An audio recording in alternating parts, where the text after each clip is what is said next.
जय हिंद। स्वागत है आप सभी का आपके अपने YouTube चैनल अमृत एकेडमी पे। जैसा कि आप लोगों को पता है कि आपका सीटेट एग्ज़ाम बहुत ही पास आ चुका है और आपके पास कुल मिलाकर के 8 से 10 दिन ही बचे हुए हैं। तो इस लास्ट के अंतिम दिनों में हम किस तरीके से, किस रणनीति से अपनी तैयारी को आगे बढ़ाएं कि हमारे पास अच्छे से अच्छे हमारे नंबर्स आए, कि 120 या 130 के आसपास हमारे नंबर्स बन सके। ठीक है, तो देखिए मैं आज इस पे ही कुछ इम्पॉर्टेंट स्ट्रेटजी पे बात करूंगा कि किस तरीके से आपको पढ़ना है और क्या क्या पढ़ना है। उन्हीं सारी बातों पे मैं आज चर्चा करूंगा। तो चलिए बिना टाइम वेस्ट किए आज की क्लास को आगे बढ़ाते हैं। और जो लोग चैनल पे नए हैं प्लीज़ चैनल को सब्सक्राइब जरूर कर लेना और वीडियो को लास्ट तक देखना। आप लोगों को कुछ ना कुछ बेनिफिट इस वीडियो से जरूर मिलेगा। ठीक है, तो आ जाइए हम एक अपने आज की क्लास में बताते हैं आपको कि किस तरीके से हमें आगे बढ़ना है। ठीक है, देखिए अगर मैं बात करूं कि आपके टाइमिंग को लेकर के और एक रणनीति को लेकर के, ठीक है, देखिए अगर मैं बात करूं चाहे वो कोई दुनिया का युद्ध हो या फिर कोई एग्जाम हो, अगर बेहतर रणनीति के साथ तैयारी किया जाए और साथ ही साथ एक पॉजिटिव मोटिवेशन के साथ तैयारी किया जाए और आपका कोई एक ऐसा गाइड हो जो आपको हर समय गाइड करता रहे, तो यकीन मानिए दुनिया का कोई भी ऐसा एग्जाम नहीं है जिसे क्रैक ना किया जा सके। तो सीटेट तो बहुत ही छोटा सा एग्जाम है उसके आगे। ठीक है, तो देखिए सबसे पहले तो आपको खुद को क्या रखना है, अपने अंदर आत्मविश्वास रखें। ठीक है, और सकारात्मक सोचें। आपको पॉजिटिव थिंकिंग हमेशा रखनी है कि 10 दिन भी जो भी बचे हैं उसमें आप बेहतर करके आओगे। ठीक है ना, और आपको अपने ऊपर कॉन्फिडेंस रखना है। और ये कॉन्फिडेंस आएगा कैसे, खुद को मोटिवेट कैसे करोगे। देखिए आपने अभी तक बहुत सारे एग्जाम्स दिए होंगे, बहुत सारी चीज़ों को इग्नोर किया होगा लाइफ में, लेकिन हम आपको बताएं, मेरा एक ही चीज़ का मानना है कि लाइफ में जो भी एग्जाम दो उसको पूरी दृढ़ता के साथ दो, पूरे लगन के साथ दो।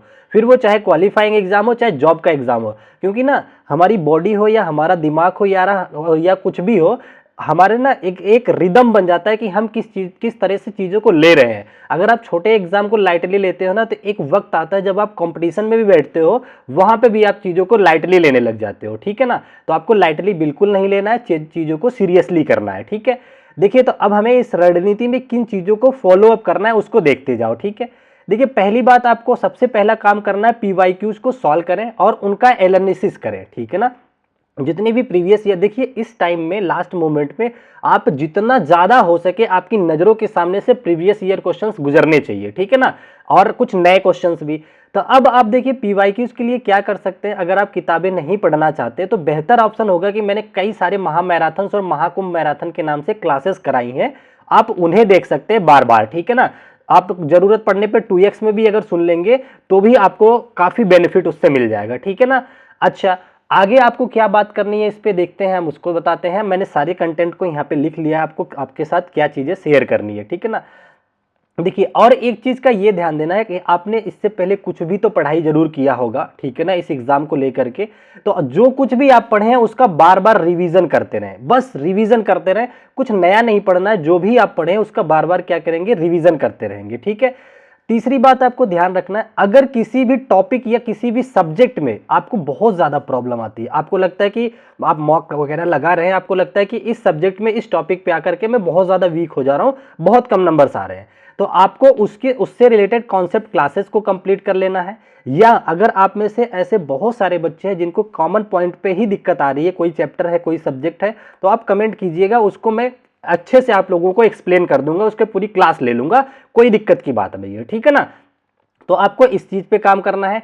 तीसरा सबसे ज्यादा मोस्ट इंपॉर्टेंट बात यह है कि आपको मॉक टेस्ट जरूर लगाना है। ठीक है ना, और लगाने के बाद उनका एनालिसिस करना है। ये मत देखना कि हमारा कॉन्सेप्ट नहीं तैयार है, हमारे पास बस 10 दिन बचे हैं, मैं तैयारी करता हूं, नहीं, मॉक जरूर लगाना। एटलीस्ट दिन में एक मॉक टेस्ट तो जरूर आप लगा लेना। ठीक है ना, आपको पता नहीं ये कितनी ज्यादा हेल्प करेगा। जिस दिन एग्जाम दे के आओगे उस दिन आप कमेंट करके बताना कि मॉक से कितना आप लोगों को हेल्प मिलता है। ठीक है ना, और सबसे लास्ट में आपको एक चीज जरूर करके जाना है, हमेशा ये चीज करते रहना कि जितने भी मैंने माइंड मैप की क्लासेस लिया है या फिर जो क्लासेस आने वाली हैं माइंड मैप की सब्जेक्ट वाइज, उन सब क्लासेस को बार बार देखो। और उससे रिलेटेड मैंने पीडीएफ आप लोगों को ग्रुप में, टेलीग्राम ग्रुप पे डाल दिया है।